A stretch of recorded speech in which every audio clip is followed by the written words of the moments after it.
गया है कि यहाँ पर एक इस ट्विन टावर में टेस्ट करेंगे और डायनामाइट लगाया जाएगा कॉलम पर। और हम लोगों को बोला गया है कि हम अपनी बालकनी में ना आए, दरवाजे बंद रखें, शीशे बंद रखें, बहुत शोर होगा, ईयरबड्स वगैरह लगा के रखें।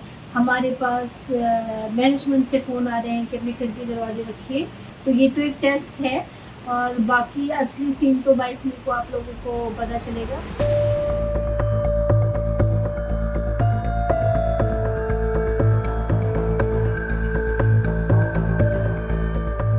This is the team which is sitting here to record the vibrations after the blast. This is going to be something like a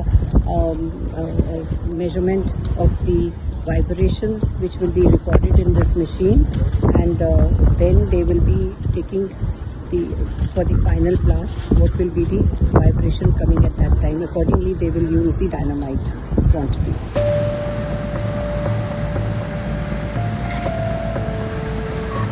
ये देखिए सामने आपको ट्विन टावर दिखाई दे रहा होगा, बिल्कुल ये हमारे घर के सामने दिखाई देता है।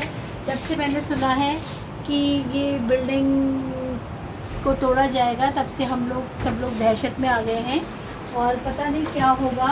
अभी भी यहाँ पर स्लो सवेरे 24 घंटे काम चलता है। इतना शोर होता है कि यहाँ हम सो भी नहीं पाते, बच्चे हैं वो पढ़ भी नहीं पाते, बहुत मुश्किल हो रहा है यहाँ पर जीना। और इतनी आवाज़ें, इतनी धूल है कि 2-2, 3-3 लेयर धूल हमको रोज़ साफ़ करनी पड़ती है। We have a lot of green area which we are worried about how it will be covered when the time comes of the final demolition. So let's hope everything goes fine.